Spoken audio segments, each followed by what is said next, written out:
Shuniya Sunimake Shuniya Sunimake Shwebuzuniyadi Shuniya Sunimake Shwebuzuniyadi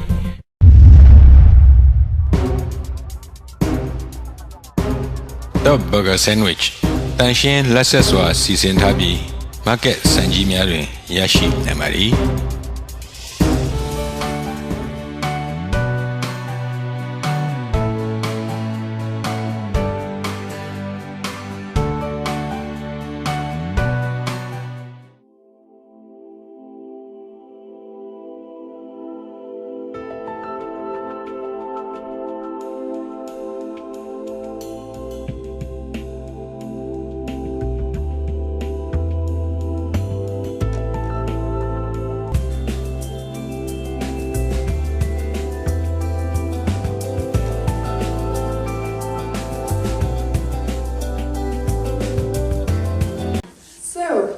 Good evening.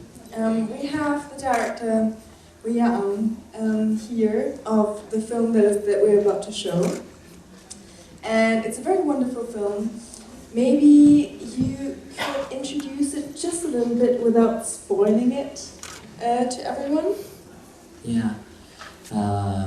This film about the one disabled child. Yeah. He tried to, he tried to fight for the disabled right in Myanmar. So in Myanmar have a lot of disabled people, but no rights for them. So I really want to show about the disabled right in Myanmar. So you're from Myanmar. He's currently living in Yangon. So I think that is worth a round of applause, isn't it?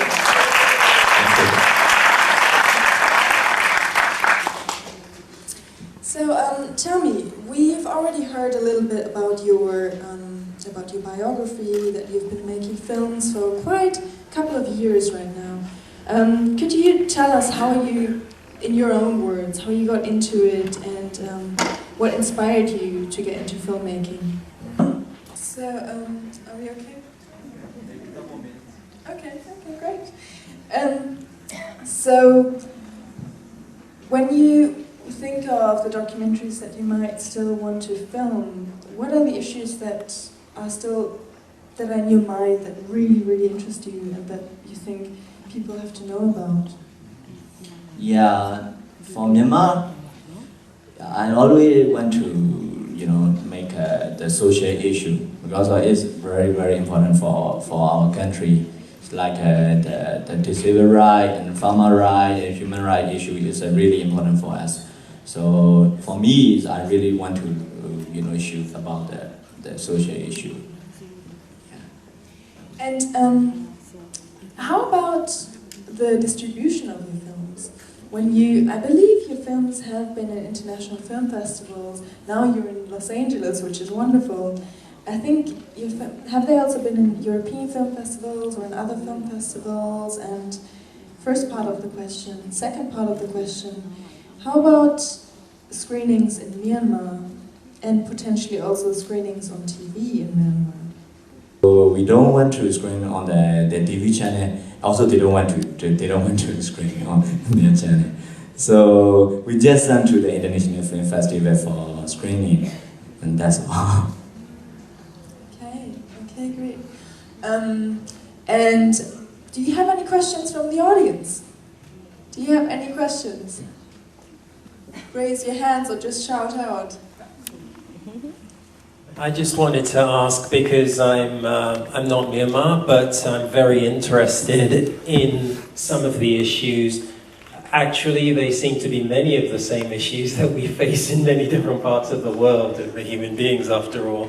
But I'm very curious to just know in terms of how have your films been received actually, in the international community. So as much as you have been to the other countries, like you said, how were they received? How were you perceived? How were the messages and the films themselves received? That's important for me, because I think, I'm looking forward to your film, and it's important to, see how they relate.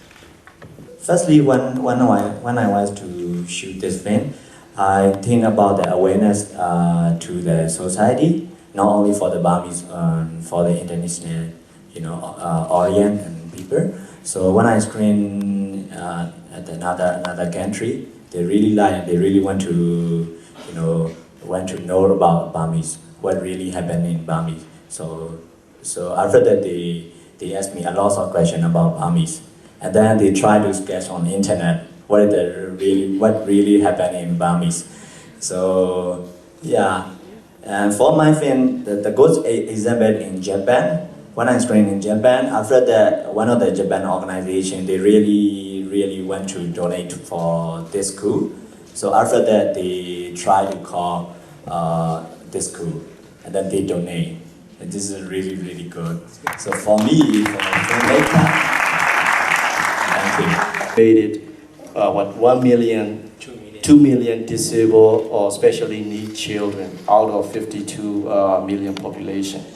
However, there is only one disabled school, only one in capital of Myanmar, Yangon, and there is another only one in Mandalay, second capital.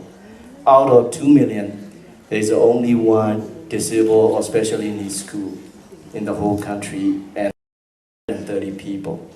So that's he was talking about after it was showing at the in Japan, that one of the Japan agency known as JICA went and donate and support that school. So after you watch the film, you will understand about these disabled rights in Myanmar. Funding, is there an audience and market within the country and within the region and worldwide? How are you making it happen? Actually, when I shoot this film, no funding, no supporting funding from the JICA or any kind of organization. But we really want to shoot the documentary, maybe, foreign production.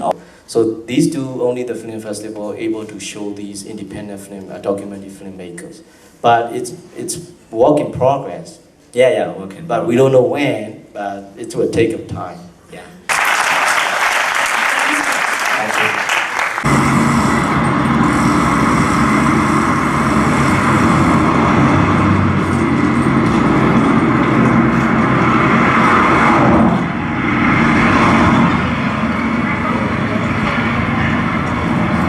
I just want to thank you, all of you, for being here, and which is why I want to thank, of course, the Myanmar Film Festival and NetMAA for sponsoring this. Please do support this organization. Because of these type of organizations and directors like this, we're able to show the world.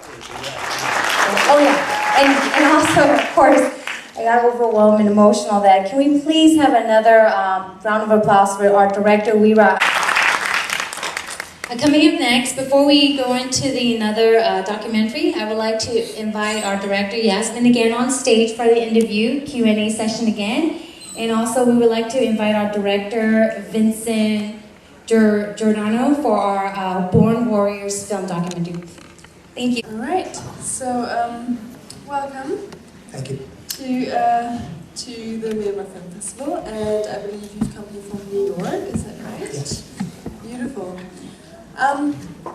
You have a wonderful film here, Born Warriors, that I believe is about martial arts in Myanmar. Yes. Something that I believe the world doesn't know much about necessarily. So can you tell us a bit about why you chose this topic and what interested you? Well, I've trained in martial arts since I was about 13. One of my influential teachers was actually Burmese, and he was a scholar, a PhD. So he taught martial arts not so much as a commercial entity, but as a process of growth as an individual. And he encouraged scholarship, that you had to give back and we could be non-commercial. So in order to be a teacher, a seya, which means an instructor, you have to do something to give back. So I decided to write, and since I was a filmmaker, contribute a series of documentaries.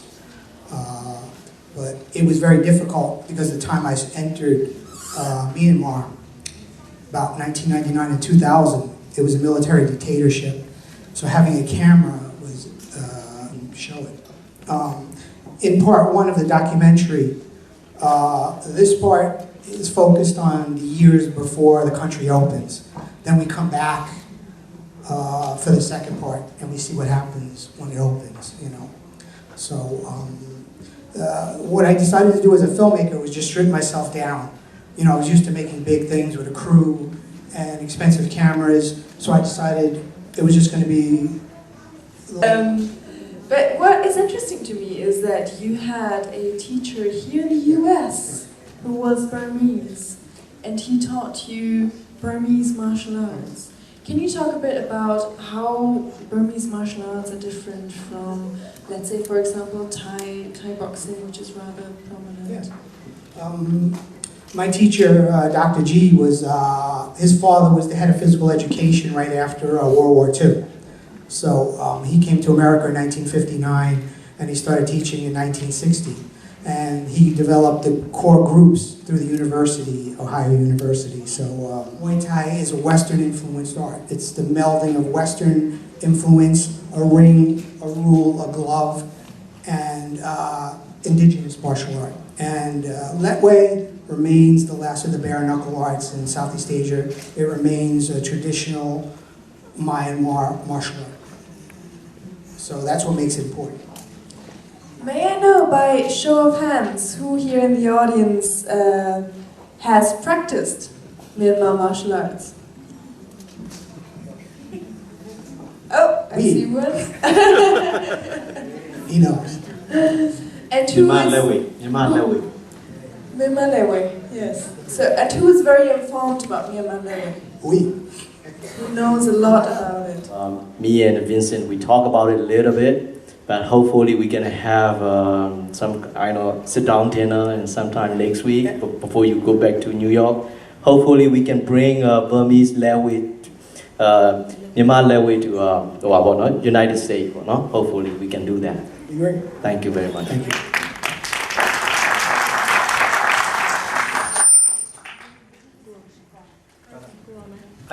I did have a question. Thank you. I did have a question about Lewe, which is that, for example, in America, we know that a lot of the martial arts have been really helpful, sports in general, but martial arts specifically, for developing discipline in kids, especially in areas that are economically challenged, shall we say. And it really has a history and a culture for those of us who know about the martial arts in terms of instilling that kind of discipline and respect, as well as respect for elders who pass on the knowledge.